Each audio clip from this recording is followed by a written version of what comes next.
निकलो बाहर मकानों से, निकलो बाहर मकानों से, आजादी छुट्टी है, देश की जनता भूखी है, आजादी छुट्टी है, देश की जनता भूखी है। महापुरुषों के सम्मान में, हम उतरे मैदान में, महापुरुषों के सम्मान में, हम उतरे मैदान में, महापुरुषों के सम्मान में, हम उतरे मैदान में, मुसलमानों के सम्मान में, हम उतरे मैदान में, मुसलमानों के सम्मान में, हम उतरे मैदान में। एससी एसटी ओबीसी, भारत के है मूल निवासी, एससी एसटी ओबीसी, भारत के है मूल निवासी। ईवीएम हटाओ, देश बचाओ, ईवीएम हटाओ, देश बचाओ। महिलाओं के सम्मान में, हम उतरे मैदान में, महिलाओं के सम्मान में, हम उतरे मैदान में। मकानों से, जंग लड़ो बेईमानों से, निकलो अपने मकानों से, जंग लड़ो बेईमानों से, निकलो अपने मकानों से। जंग लड़ो बेईमानों से। अरे सरकार वो सरकार, अरे सरकार वो सरकार, अरे जो सरकार निकम्मी है, अरे जो सरकार निकम्मी है, ईवीएम मशीन हटाओ, तेरा मिशन अधूरा। भारत मुक्ति मोर्चा करेगा पूरा। अरे बाबा तेरी नेक कमाई दलाल भरो ने देश खाई। अरे बाबा तेरी नेक कमाई, अरे बाबा तेरी नेक कमाई, अरे भारत मुक्ती मोर्चाचा, अरे भारत मुक्ती मोर्चाचा, अरे वोट हमारा राज तुम्हारा, नहीं चलेगा, नहीं चलेगा। जमीन आमची हक्काची, भाई कोणाच्या बापाची, जो जमीन सरकारी है, वो जमीन हमारी है, जो जमीन सरकारी है, वो जमीन हमारी है। ये सरकार वो सरकार। दलाल भड़ुओं की सरकार। जय हिंद दोस्तों, में आपका स्वागत है। मैं सलीम सैयद। आज फिर वापस से यहाँ की जनता भारत नगर 7, 8, 9, 12 और संत ज्ञानेश्वर नगर और 5 बिल्डिंग जिसे मोतीलाल नगर बोला जाता है, वहाँ की बेबस जनता आज फिर रास्ते पे उतर आई है। ये लोगों को इंसाफ कब मिलेगा? खुद ये लोगों का कॉन्फिडेंस लेवल नीचे हो रहा है। ये लोग बेबस नज़र आ रहे हैं। ये लोग जिस उम्मीद लगाए हैं वो सरकार ये लोगों को सपोर्ट नहीं कर रही है। आज यहाँ पे जो मोर्चा निकाला गया है वो मोर्चे के बारे में जानने के लिए हमारी टीम हर बार ये लोगों की आवाज़ उठाई है, गरीब जनता की आवाज़ उठाई है, संत ज्ञानेश्वर नगर की आवाज़ उठाई है, 7, 8, 9, 12 की आवाज़ उठाई है। देखना ये है कि यहाँ पे सेंटर गवर्नमेंट से फाइट है या स्टेट गवर्नमेंट से फाइट है। ये लोगों को जो आज बेबस हो गए रास्ते पे आना पड़ा, हम जानने की कोशिश करेंगे। यहाँ पे संत ज्ञानेश्वर नगर में बंजारा समाज है। बंजारा समाज की ये खासियत है कि सेंटर गवर्नमेंट ये लोगों को GR पास करके देती है। ये जहाँ पे बसे है ये लोगों को वहीं पे मिलेगा, लेकिन यहाँ पे जो 5000 झोपड़े हैं वो लोगों को यहाँ पे एक नापाक कोशिश करी जा रही है हटाने के लिए। और हम इंटरव्यू लेंगे, जानकारी करने की कोशिश करेंगे कि क्या बोलना चाहेंगे। सर, हमारे चैनल में आपका स्वागत है। ये आज का नहीं है, इससे पहले भी मोर्चे निकले हैं, लेकिन 10-15 साल से ये खेल किया जा रहा है। खास करके पॉलिटिकल एक इशू बना के इस पर रोटियां सेकी जा रही है। आज तक जनता का भला नहीं हुआ है। जनता आज भी बेबस रास्ते पे नजर आ रही है, जबकि वो टाइम पे भी थी, आज भी नजर आ रही है। तो ये लोगों को यहाँ पे फायदा मिलेगा? डेफिनेटली इनका फ़ायदा इनको मिलेगा। पिछले 15 साल से जो लड़ाई लड़ रहे थे वो अकेले लड़ रहे थे, लेकिन आज ये अकेले नहीं है। आज इनके साथ भारत मुक्ति मोर्चा जैसा राष्ट्रीय संगठन इनके साथ में है। इससे पहले भी बहुत से बड़े बड़े पार्टी लोग ये लोगों के साथ में थे, लेकिन आज पार्टी तो नजर नहीं आ रही, जनता ही नजर आ रही है। इस बारे में क्या बोलेंगे? देखो, पार्टी का मकसद क्या होता है कि जब चुनाव आता है तो बड़े बड़े फेंकते हैं, ठीक है, उनका काम ही होता है कि भाई खाली अपना मकसद निकलना और बाद में साइड में हो जाना। लेकिन भारत मुक्ति मोर्चा ये संगठन जो है ना, ये उद्देश्य को लेकर चल रहा है। आज भारत के अंदर भारत मुक्ति मोर्चा ने जो राष्ट्रीय स्तर पर मुद्दे उठाए, सभी लोगों को हम लोगों ने वो अंजाम दिया है। और आपके सोशल में, आपकी इस मीडिया के माध्यम से मैं इस सरकार को बताना चाहता हूँ कि जो मुद्दे हम लेके चल रहे हैं, यहाँ पे जो हमारे भाई और बहनें जो यहाँ पर बड़ी तादाद में खड़ी है, इनके साथ में एसआर म्हाडा के जो अफसर है, जो बिल्डर है, जिनके साथ में जो षड्यंत्र कर रहे हैं, मैं 100% मैं आज आश्वासित करता हूँ कि भारत मुक्ति मोर्चा तब तक चुप नहीं बैठेगा जब तक हम हमारी मांगे सरकार से हम पूरी नहीं करते। तीसरा मोर्चा है, अभी तक का क्या बेनिफिट हुई है, क्या ये लोगों को उम्मीद जगी है, इस बारे में बोलेंगे? अभी जो भारत नगर के जो लोग हैं, जो अपने एसआर के माध्यम से लड़ाई लड़ रहे थे, एचआरसी में लड़ाई लड़ रहे थे, मुंबई हाईकोर्ट में लड़ाई लड़ रहे थे, लेकिन आज तक उनको कोई पूछ नहीं रहा था। लेकिन जैसे ही भारत मुक्ति मोर्चा के 2 चरण हो गए, वैसे एचआरसी ने उनको टेम्पररी और स्टे दे दिया। यानी कुछ तो हमारे आंदोलन का असर हो रहा है, ऐसा नहीं कि नहीं हो रहा है करके, क्योंकि आज हमको पता है हमारी कैपेसिटी क्या है, हमारी ताकत का अंदाज हमें अच्छे से मालूम है। 3 मोर्चे हो गए हैं, अभी एक चौथा मोर्चा, ये लोगों का हक मिल जाएगा? अभी मैं ये नहीं पता, क्योंकि वो सरकार के ऊपर डिपेंड है कि उनको देना है कि नहीं देना है। लेकिन हम आज ना कल, कल नहीं तो परसों, लेकिन वो हक शौच तक हम लेके रहेंगे, क्योंकि हमारा तीसरा चरण है। अभी हमारा चौथा चरण है 10 अक्टूबर को आज़ाद मैदान के ऊपर हम फुल आज़ाद मैदान करने वाले हैं। कम से कम 15 से 20 हज़ार लोग ये डिमांड लेकर सरकार के दरवाजे में जाकर हम दस्तक देने वाले हैं। तो सरकार की आंखें खुलेंगी? 100% खुलेगी, हम खुलवाएंगे, हम उनकी आंखें खुलवाएंगे किसी भी हालत। ये डेमोक्रेसी है, ये कोई हुक्मशाही राष्ट्र नहीं है, ये लोकशाही है, संविधान लागू है, कानून के माध्यम से देश चलता है। और वही कानून को लेकर हम सरकार के पास जाएंगे और हम हमारी मांगे जो हम पूरी करेंगे किसी भी हालत। देखिए, वामसे पार्टी की जिस तरह से कॉन्फिडेंस है कि चौथे मोर्चे पे ये गरीब जनता, ये बेबस जनता को रिजल्ट मिलने वाला है, मगर हमारा चैनल हर बार आपको यही बताया है कि ये जनता के साथ हमेशा नाइंसाफ़ी हुई है। ये कल भी रास्ते पे बैठी थी, आज भी रास्ते पे बैठी है। आने वाले कुछ दिनों में बदलाव आएगा, ये लोगों का कहना है। हमें ये देखना है कि ये लोगों का ये जो हक है वो लोगों को मिलना चाहिए, वहीं पे उन लोगों का घर बन के मिलना चाहिए। और भी हमारे इंटरव्यू की तरफ बढ़ते हैं, हमारे साथ है जावेद जी हमेशा कुछ ना कुछ हलचल बनाए रहते हैं, सरकार पे क्वेश्चन मार्क लगाए रहते हैं और ये लोग ये उम्मीद जगाते हैं कि इस बार कुछ भला होगा।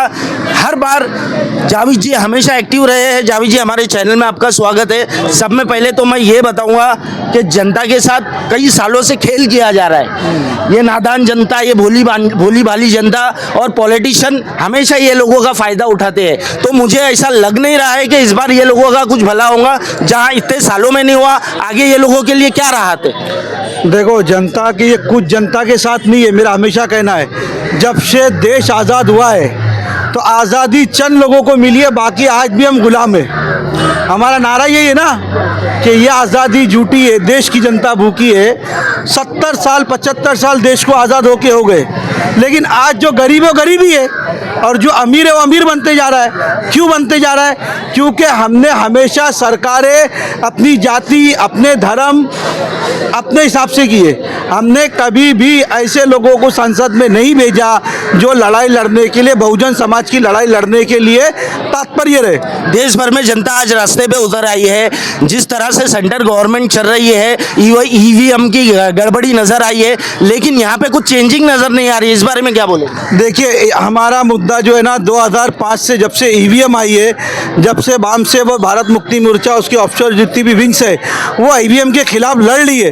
देखो, ईवीएम एक ऐसी चीज़ है जिसे हैक करके आप लोग वोट कन्वर्ट कर सकते हैं, बढ़ा सकते हैं वोट। ये जो राहुल गांधी जो बोल रहे हैं ना कि वोट चोरी नहीं है, ईवीएम बैंड करो। असल मुद्दा ये है, अगर बैलेट पेपर पे होगा, अगर पहले आप देखते थे कि जनता अगर थोड़ी रास्ते पे उतरी तो मुख्यमंत्री तक के हिलते थे कि नहीं भाई हमारे वोट चले जाएंगे। जावेद जी, आपकी पार्टी के ऊपर मैं ये सवाल उठा के पूछता हूँ, आज कई सालों से एसआरए म्हाडा करप्शन में डूबी हुई है, आपकी पार्टी ने कौन सा एक्शन लिया इस बारे में? देखिए, भारत मुक्ति मोर्चा ने एक्शन बहुत लिया, लेकिन क्या है कि उसको मीडिया दिखाती नहीं है, क्योंकि ये जो मीडिया है ये बहुजन विरोधी मीडिया है। इसकी SC ST OBC और माइनॉरिटी की विरोधी मीडिया ही है। आप देखते हैं कि टोटल ब्राह्मणवादी जो है उस मीडिया में बैठे हुए, अगर आप यहाँ पर इतने लोग आए, ये कोई नहीं दिखाएगा, लेकिन उनके 4 लोग भगवा पहन के अगर नाचेंगे तो पूरी मीडिया में दिखाया जाएगा। तो हमारी आवाज़ जो है ना सोशल मीडिया के माध्यम से ही जा सकती है। आज यूट्यूब जो चैनल है जो ईमानदारी से अपना काम कर रहे हैं, अल्लाह का एहसान है कि उनकी वजह से जनता की आवाज़ें वहाँ तक पहुँच रही है। जावेद जी, आप ये बताइए 7 नंबर में जिस तरीके से डेमोलेशन हुआ है, आने वाले कुछ दिनों में, कुछ महीनों में या कुछ सालों में संत ज्ञानेश्वर नगर का भी यही हाल हो सकता है, तो आप लोग ये लोगों को कितना सपोर्ट करेंगे या फिर ये लोगों को वापस से बेबसी में छोड़ के जाएंगे, इस बारे में बताइए। देखिए, बसेरा के अंदर 7 नंबर प्लॉट का जो डेमोलिशन हुआ है वो टोटल इलीगल हुआ है, यानी कि एक फोर्सली हुआ है। ज़मीन खाली करा के देनी थी और हाई कोर्ट को ये दिखाना था कि हम ये लोग राज़ी है करके। आप समझो मेरी बात, क्योंकि जजेस लोगों को भी इसकी जानकारी के ग्राउंड पे आके देखो, आज 750 लोग 600 लोग पिटिशनर है। आप बात समझो, 750 लोगों को 33-38 की नोटिस बांटी गई है, तो जनता तो इसके विरोध में है। लेकिन सरकारी तंत्र जो है, जो प्रशासन है, जो अधिकारी है बैठे, माडा के हो चाहे SRA के हो चाहे उधर के हो, वो सब बिके हुए। आप समझो, वो लोग को न्याय नहीं देना है। अगर उनमें न्याय चरित्र होता तो अपने डिपार्टमेंट में न्याय देते, AGRC में बैठ के या डिप्टी कलेक्टर के पास अगर हेयरिंग लगा के। इनके अंदर न्याय चरित्र नहीं है। जावेद जी, आप ये बताइए, MP हो गया, MLA हो गया, अब नगर सेवक बाकी है, तो ये सब क्या है? देखो, अभी जनता का फैसला जो होगा वो सर आंखों पर है, जनता निर्णय लेगी। लेकिन अगर EVM नहीं रही तो, अगर बैलेट पेपर पे होगा तो जनता का जो निर्णय है वो सर आंखों पे। अगर EVM है तो हमारा आज भी कहना है कि EVM चोर है, असल में EVM मशीन चोर है। और रही बात, देखो इंसाफ कब मिलता मालूम क्या सलीम साहब, आप एक बात ध्यान रखो, इतिहास आपने पढ़े, आज़ादी की लड़ाई जब हुई तो उस वक्त लोग रास्ते पे उतरे, अंग्रेज़ों के खिलाफ लड़े। सही बात है, गलत बात है? उसके बाद आप देखते होंगे कि किसानों ने आंदोलन किया, मराठाओं ने आंदोलन किया। तो ये झोपड़पट्टी जी 2 झोपड़पट्टी का मसला नहीं है, ये पूरी मुंबई की झोपड़पट्टी का है। कहीं मेट्रो के थ्रू उनको भगाया जा रहा, कहीं पे रोड चौड़ा करने के थ्रू भगा। अरे भाई, तुम बम्बई के बाहर क्यों भगा रहे? तुम बम्बई में उनकी व्यवस्था करके दो। दूसरी चीज़ ये है कि देखो, आज सबसे बड़ा भ्रष्टाचार का अड्डा कुछ है तो वो SRA अथॉरिटी है। आप वहाँ पर जाओ, जनता के लिए कोई सुनवाई नहीं। वहाँ का CO कल्याणकर या इससे पहले जितने भी ऑफिसर आए वो किसी जनता से नहीं मिलते। सरकार को ये चीज़ पता नहीं है? सरकार नहीं मना किया उनको मिलने के लिए। आप बात समझो, सरकार ने उनको इंस्ट्रक्शन दिया है कि जनता से नहीं मिलने का। अगर सरकार उनको बोलती है, उन पर दबाव डालती है कि जनता की बात सुनो, तो क्या वो नहीं सुनेंगे? आप मेरी बात सुनो, सरकार की तरफ से ये कि उनके पास इसी सिक्योरिटी लगाए कि आम जनता जा नहीं पाए, और नीचे के अधिकारी सुनते नहीं। IAS ऑफिसरों की जो नियुक्ति होती है, CO या माडा VP हो या एडिशनल सेक्रेटरी हो, जो हाउसिंग का जितने भी सेक्रेटरी होते हैं, उनकी नियुक्ति क्यों होती है? जावेद साहब, आप ये बताइए, ये जनता को राहत मिलेंगी, ये जनता को ये लोगों का हक मिलेगा? जनता अगर एकत्रित रही और इसी तरह रास्ते पे उतरती रही तो यकीन मानो न्याय पक्का इनको मिलेगा, इनके हक में फैसला आएगा। अगर जनता एकत्रित नहीं रही, बिखर गई, तो आप याद रखना, लड़ाई जनता की है, संगठन उसका माध्यम है, संगठन उनके लिए स्टैंड ले रहा है, लेकिन लड़ाई किसकी है? जनता की। तो जनता को एकत्रित होके इस भ्रष्टाचार के खिलाफ लड़ना पड़ेगा। अगर आप बोलेंगे कि सिर्फ संगठन ही है, अभी चलो हम लोग खड़े रहते हैं यहाँ पर लड़ने के लिए, सिर्फ 10 ही संगठन के, तो क्या बात में दम रहेगा क्या?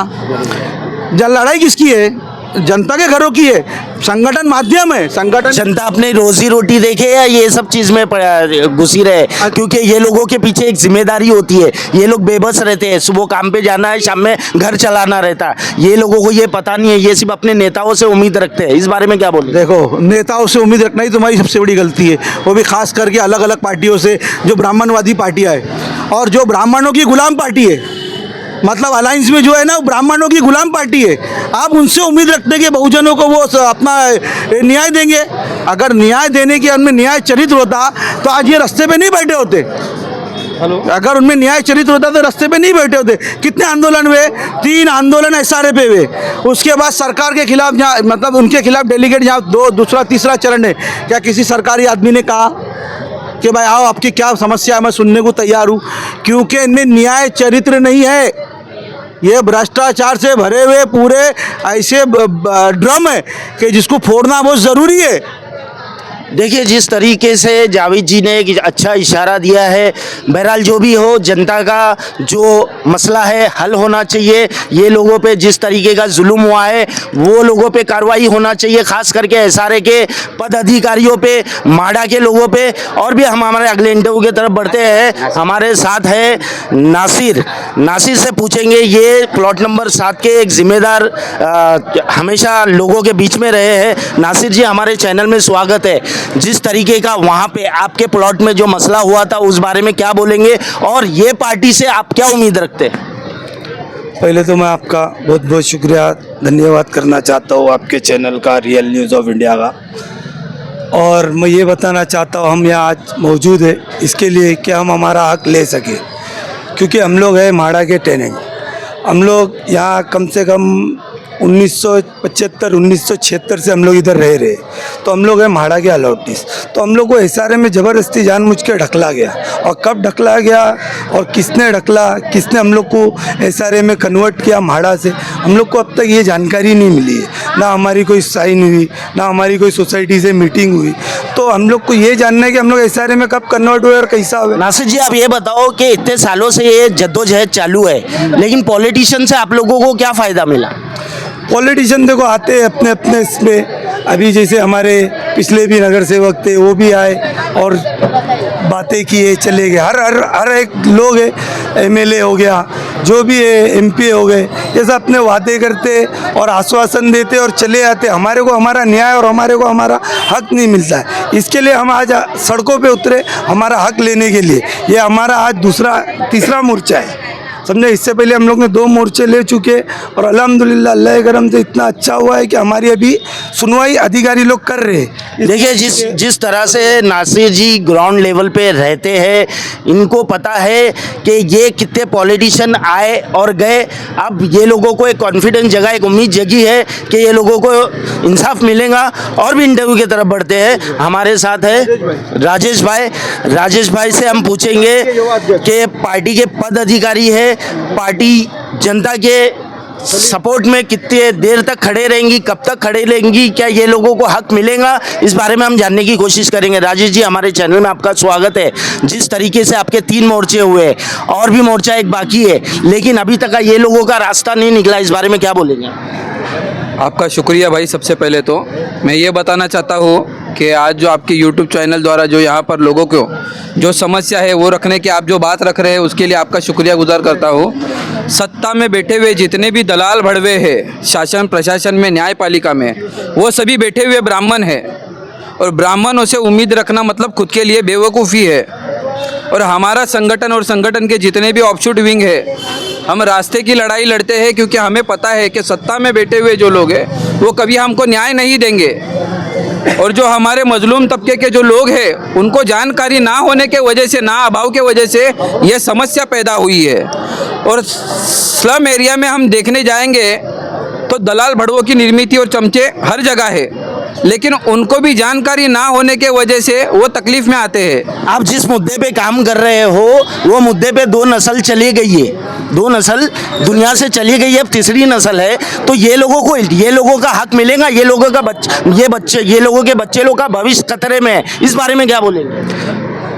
जब तक सत्ता ईवीएम मशीन के बदौलत रहेगी तो हालत हमारे लोगों की इसी तरह होगी। जिस वक्त जिस समय ईवीएम मशीन हटकर बैलेट पेपर पर चुनाव होगा तो इनकी औकात ग्राम पंचायत का ग्राम पंचायत का अध्यक्ष भी जीतने की औकात नहीं रहेगी। ये बताकर मैं ये बात को यहाँ पर ही समाप्त करना चाहता हूँ। आइए हमारे साथ है ग्राउंड लेवल के संत ज्ञानेश्वर नगर के सलीम सैयद, जो हमेशा कोई भी मजलूम, कोई भी गरीब के लिए आवाज़ बन के खड़े रहते हैं। आज ये कई सालों से इसी चीज़ की लड़ाई लड़ रहे हैं। अब तक इनको क्या फ़ायदा नज़र आया, इस बारे में हम जानने की कोशिश करेंगे। सलीम जी हमारे चैनल में आपका स्वागत है। हर बार मोर्चा होता है, हर बार आपने बहुत सी ऐसी चीज़ें देखी है, आपको अब कुछ लगता है, नज़र आ रहा है कि कुछ चेंजिंग होंगी, कुछ ये लोगों को राहत मिलेगी? सबसे पहले तो आपका मैं शुक्रगुजार हूँ कि आप लोग जो हमारे बीच में आके हमारी बातें लोगों तक पहुँचा रहे हैं। आज तक जो कोई भी मुझे सोशल मीडिया का भी कोई चहीता दिखा नहीं इधर, ना कि कोई मीडिया वाला दिखा। आप लोगों का, रियल न्यूज़ ऑफ इंडिया का बहुत बहुत शुक्रगुजार हूँ मैं कि आपके थ्रू हमारी बातें जनता तक पहुँचाई जा रही है। और हमारे जो मुद्दे हैं, हमने जो पिछली बार भी देखे आप लोगों ने, तीसरा मोर्चा है ये। पिछले मोर्चे में हम लोगों ने मेमोरेंडम दिया था ऊपर SRM में, जिसपे लिखा हुआ था हम ज्ञानेश्वर नगर वालों को 1 रुपये भी नहीं चाहिए, हमें वही हमारा रूम तोड़कर ट्रांसकी स्कैम बना कर दीजिए और वहीं हमें वापस हमारा रूम तो बनाकर हमें वहाँ पे ताबा दीजिए। ये सब लिखे बाद भी फिर ये किस लिए तमाशा हो रहा है? ये तमाशा इसलिए हो रहा है क्योंकि हमारी बात रखी गई, उस पर कोई संज्ञान लिया नहीं गया अभी तक, तो इसलिए हमने फिर रोड पे उतरने की सोचा और हमने मिलजुल कर फिर ये कदम उठाया कि हमारी घर की लड़ाई हम खुद लड़ेंगे और लोगों को जागरूकता के लिए हम जगाते रहेंगे, इनको सोने नहीं देंगे। क्योंकि आपने देखा भारत नगर में कैसा हमारे MP MLA के सामने लोगों को खींचा गया, अपने अपने घरों से खींचकर मारा गया, डब्बे में बिठाया गया, वो सिर्फ अपने घर की आवाज़ उठाने के ऊपर। तो हमने भी हमारे घर की आवाज़ उठाए थे, तो हमारे वहाँ पे भी किरवाड़ी सेक्शन लगता है, उनने भी हमारे लोगों को खींच काच कर डब्बे में बिठाकर सुबह लेकर जाकर शाम को छोड़ा। तो ऐसा क्यों? हमारे घर की आवाज़ हम नहीं उठाएंगे तो कौन उठाएगा? तो हमारे बच्चे का फ्यूचर हमारे आगे खड़ा हुआ है, तो हमने हमारे बच्चे के फ्यूचर की ख्याल है और आज हम जनता के साथ इसलिए खड़े हैं क्योंकि इनका सभी का घर है और वहाँ पे हमारा भी घर है। इस तरह से यहाँ की जनता अपनी बात रखी है, एक उम्मीद रखी है कि ये लोगों को हक मिलेगा। रियल न्यूज़ ऑफ इंडिया की हमेशा ये मकसद रहा है कि हर गरीब जनता को उसका हक मिलना चाहिए। हमको किसी की शुक्रिया की ज़रूरत नहीं है। जिस दिन ये लोगों को छत मिलेगा हमें भी खुशी होगी। और भी हम प्लॉट नंबर 7 के एक जिम्मेदार से हम फिरोज़ भाई से हम इंटरव्यू लेना चाहते हैं, जानना चाहते हैं कि वो टाइम की जो तकलीफ थी अब क्या राहत मिलेंगी। कुछ झोपड़े, कुछ घरे डेमोलेशन हो गए, उस बारे में हम जानने की कोशिश करेंगे। फिरोज़ भाई, हमारे चैनल में आपका स्वागत है। आप क्या बोलना चाहेंगे? आज ये जो मोर्चा, तीसरा मोर्चा है, अब एक मोर्चा और बाकी है, इस बारे में। आज ये रियल न्यूज़ के माध्यम से मैं ये पहले शुक्रिया अदा करना चाहूँगा कि पिछला मोर्चा भी आप लोगों ने अच्छे से कवर किया था और हमारी बात जनता तक और प्रशासन तक पहुंचाने में बहुत बड़ी हेल्प की थी। इसीलिए आज जो जावेद भाई ने कहा कि भाई न्यायपालिका के ऊपर मैं बोलना चाहता हूं कि न्यायपालिका पे जैसे जावेद भाई ने, हमारे संगठन के जो पदाधिकारी है, उन्होंने कहा कि न्याय चरित्र लानी है।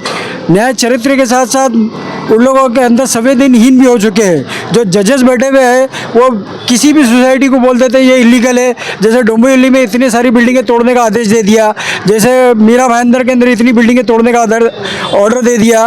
तो ये जजें जो बड़ी बड़ी गाड़ियों में घूमते हैं और इसी रूम में बैठ के जो ऑर्डर पास करते हैं, इसमें लोगों को जनता का पूरा पैसा लगा होता है, पूरे उम्र भर की कमाई लगी हुई होती है। इस चीज़ से उनको कोई लेना देना होता नहीं है।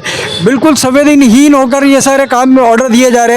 और जब हम हमारा अधिकार मांगने के लिए जाते हैं और जहाँ पर पता चलता है कि भाई यहाँ पे बिल्डर का इतना पैसा खर्चा हो चुका है, तो वहीं कोर्ट का कलम रुक जाता है कि भाई बिल्डर ने इतना पैसा खर्चा कर दिया। जैसे सुप्रीम कोर्ट में इन लोगों ने गलत स्टेटमेंट दिया था कि SRA में हम लोगों ने सारे टेनेंट लोगों का रेंट भर दिया है।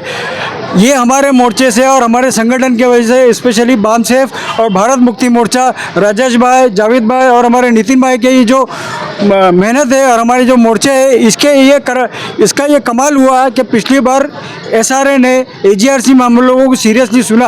अब तक क्या होता था AGRC में, अरे वो ऑलरेडी सब डिसाइडेड है। माणा के पदाधिकारी भी यही बोलते थे, SRA भी यही बोलता था। इस बार उन्होंने ये चीज़ डिस्प्यूट है, इस चीज़ को एक्सेप्ट करते हुए उस पर स्टे दिया और ये बोला है कि भाई ये हम डिसाइड करेंगे कि इसमें क्या मसला है और पहले लेआउट प्लान सबमिट करो अगर 33(5) अगर होता है, क्योंकि हाई कोर्ट में मैटर पेंडिंग है, सुप्रीम कोर्ट से रिमाइंड बैक है।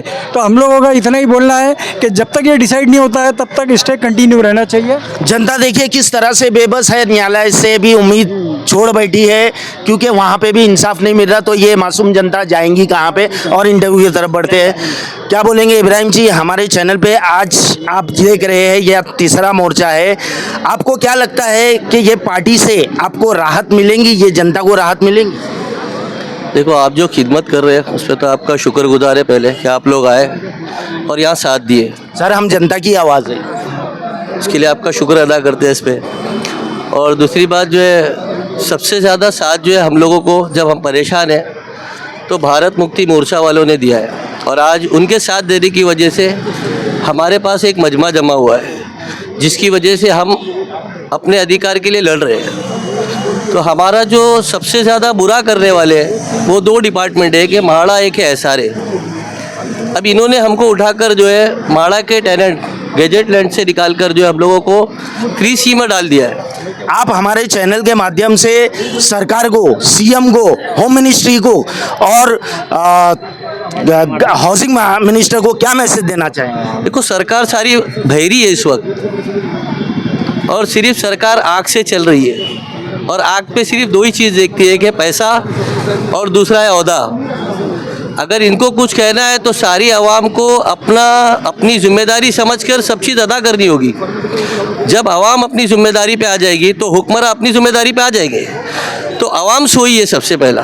इसके लिए आज जो मेहनत हो रही है, आवाम को जगाने की, आवाम को उठाने की मेहनत हो रही है, कि आप अपने हक के लिए उठ जावे।